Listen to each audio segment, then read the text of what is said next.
Trump just called it a humanitarian mission, but inside that announcement was a threat.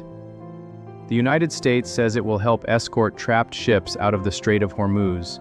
Ships from countries Trump says have nothing to do with the war. Neutral ships, innocent crews, companies caught in the middle of a conflict they did not start. Then came the line that changes everything. If anyone interferes, that interference will be dealt with forcefully.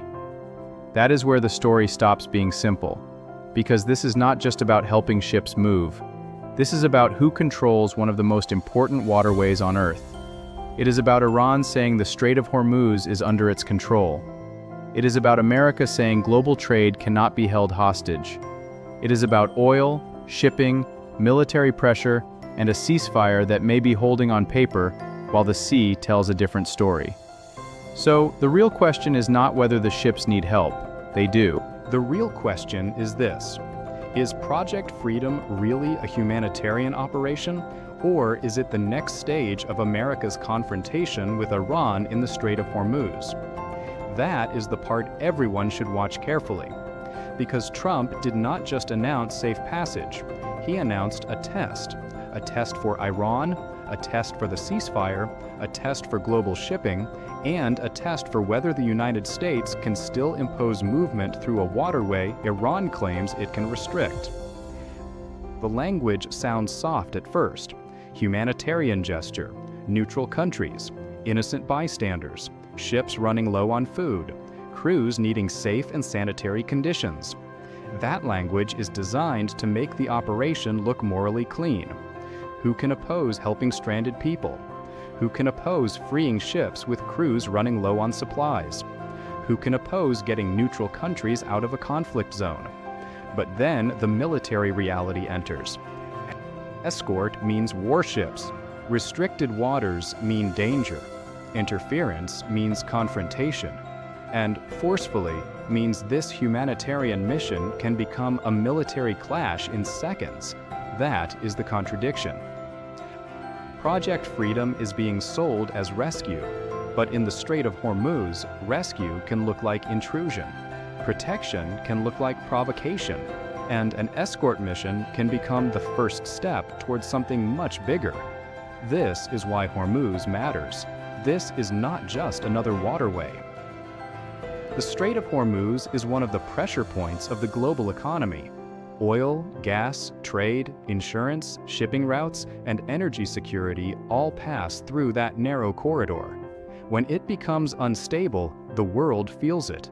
Oil markets move, insurance rates climb, shipping companies hesitate. Governments start calling Washington, Tehran, Riyadh, Beijing, and every capital with influence. Because when the Strait of Hormuz slows down, the global economy starts holding its breath. That is why Trump's announcement matters. He is not only speaking to Iran. He is speaking to oil markets, he is speaking to shipping companies, he is speaking to allies and neutral countries. He is speaking to domestic voters worried about energy prices. And he is speaking to every power watching to see whether America still controls the sea lanes that keep global commerce alive. That is the real stage, not just the ships, the system behind the ships. Now look at how Trump framed it. He said countries from all over the world asked the United States to help free their ships. He said those ships are locked up in the Strait of Hormuz. He said those countries have nothing to do with the Middle Eastern conflict. He called them victims of circumstance. That framing is powerful. It turns America into the rescuer, it turns Iran into the obstacle, it turns trapped ships into moral evidence, and it turns any resistance to the operation into resistance against humanitarian relief. That is not accidental, that is strategic language. Because once Washington calls the mission humanitarian, Iran faces a dilemma. Mind you, if Iran allows the ships to leave, America claims it opened the corridor. If Iran resists, America says Tehran interfered with neutral ships and innocent crews. If Iran attacks, the United States gets the escalation trigger Trump already warned about. That is why this announcement is more than a transport plan. It is a trapdoor moment. Iran has to decide whether to challenge the operation, tolerate it, or try to control it politically. and each option carries risk. If Iran challenges the escort, it could give Washington the justification for force. If Iran allows it, it may look like America forced open the strait. If Iran tries to negotiate ship movement under its own terms, the standoff continues. That is why Project Freedom is dangerous. It does not need to be a full war plan to create war risk. It only needs one misunderstanding, one warning shot, one drone, one small boat, one missile lock, one ship moving through the wrong channel, one commander making a decision in minutes that leaders later spend weeks trying to explain. That is how narrow waterways become wide wars. And this is happening while Trump says talks with Iran are positive. That is another contradiction. Positive talks on one side, military escorts on the other. Diplomacy in the language, force in the background. Trump says the ship movement is meant to help innocent people and companies, but he also says interference will be dealt with forcefully. That means the United States is trying to do two things at once: negotiate with Iran and pressure Iran in the water. That is a risky combination. Because Iran may see Project Freedom not as a humanitarian gesture, but as America testing its control of Hormuz. And if Iran believes the United States is using stranded ships to weaken its position, then the mission becomes part of the confrontation, not outside it. That is the heart of the issue. Washington says this is about freeing neutral ships. Tehran may see it as breaking its leverage. Those are two completely different realities. And when two military powers operate from different realities in the same narrow waterway, danger rises fast. If this breakdown is helping you see the power struggle behind the headline, subscribe to the channel now. We do not just follow breaking news, we follow leverage. We follow the words leaders use before military moves. We follow the difference between what is called humanitarian and what functions as power. Now, let's go deeper. The Strait of Hormuz has become the place where the entire Iran crisis is being compressed. The nuclear issue is still there. The war is still there. The sanctions are still there. The blockade is still there. The shipping crisis is still there. The oil market is still watching. And now Project Freedom adds another layer. America is saying, we will guide ships out. Iran is saying, do not interfere.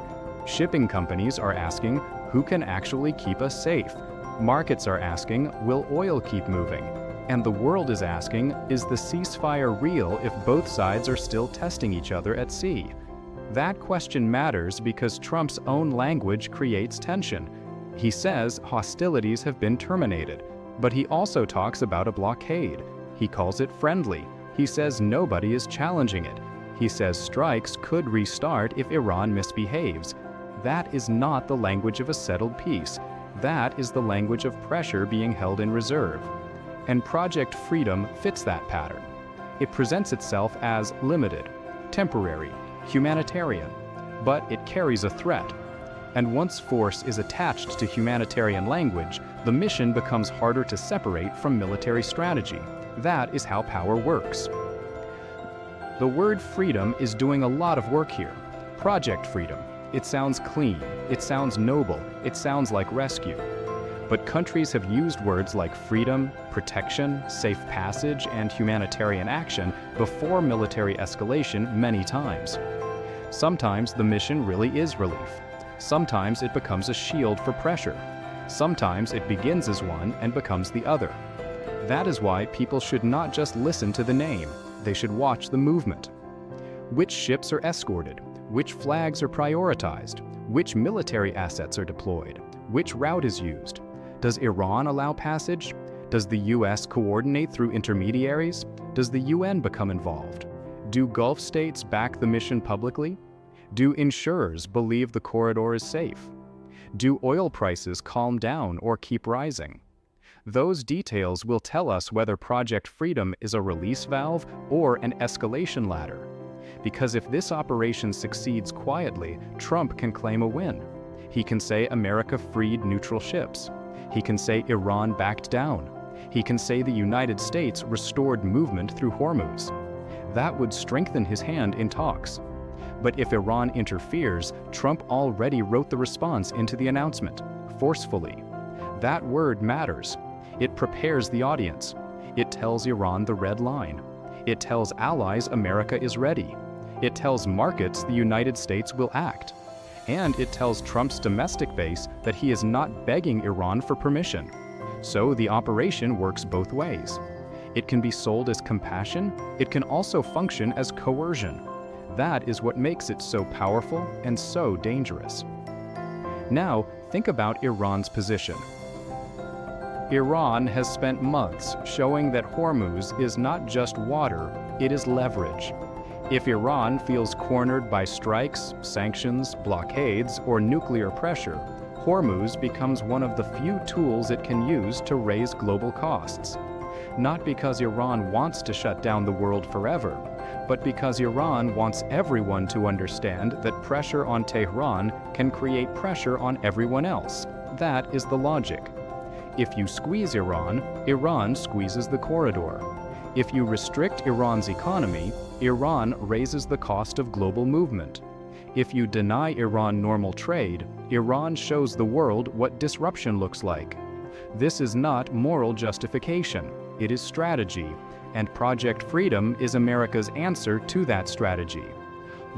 Washington is saying, you may control the geography, but we will challenge your ability to hold the traffic. That is why this is not just rescue, it is a contest over authority. Who decides which ships move? Who decides which ships wait? Who decides what counts as neutral? Who decides whether a waterway is restricted? Who decides when interference becomes aggression? That is the real battle. The ships are the visible story. Control is the hidden one. And this is why the situation can spiral. Both sides can claim defensive language. America says it is protecting innocent crews. Iran says it is defending its waters and resisting interference. America says it is opening trade. Iran says it is pushing back against blockade and pressure. America says it is humanitarian. Iran says it is military.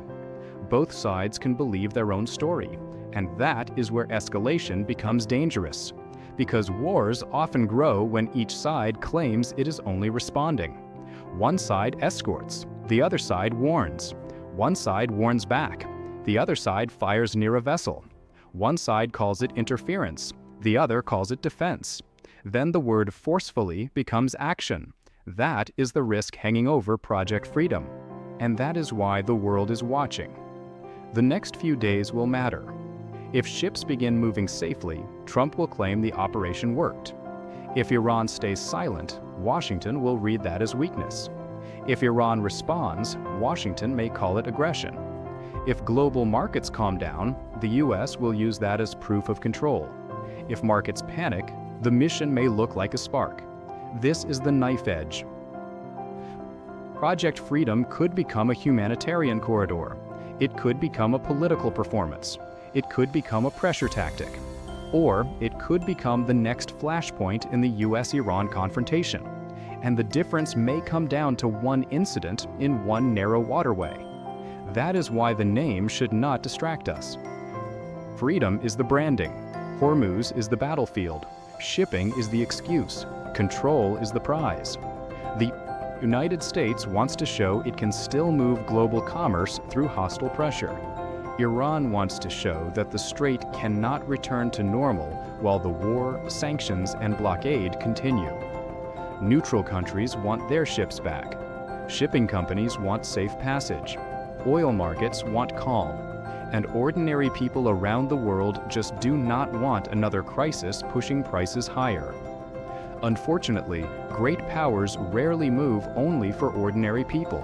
They move for leverage, and that is what Project Freedom is really testing. Can America break Iran's grip on Hormuz without breaking the ceasefire? Can Iran resist American movement without triggering a wider war? Can diplomacy continue while warships guide commercial vessels through contested waters? Can a mission called humanitarian remain humanitarian once force is attached to it? Those are the questions now, and none of them are small. So, when Trump says Project Freedom begins Monday morning, Middle East time, the world should not hear only a rescue announcement. It should hear a countdown. A countdown to whether Iran accepts the movement. A countdown to whether the U.S. Navy can guide ships without confrontation. A countdown to whether the ceasefire survives contact with the sea. And a countdown to whether this crisis moves toward diplomacy or opens another door to war. Because in Hormuz, everything is close. The ships are close, the patrol boats are close, the missiles are close, the oil routes are close, and the decisions are close. That is why one escort mission can change the whole conflict, not because every ship is strategic, but because every ship can become the incident that changes the story. So, is Project Freedom really humanitarian? Maybe partly. There are crews trapped. There are companies losing money. There are countries trying to free ships that did not start this conflict. That part is real. But is it only humanitarian? No.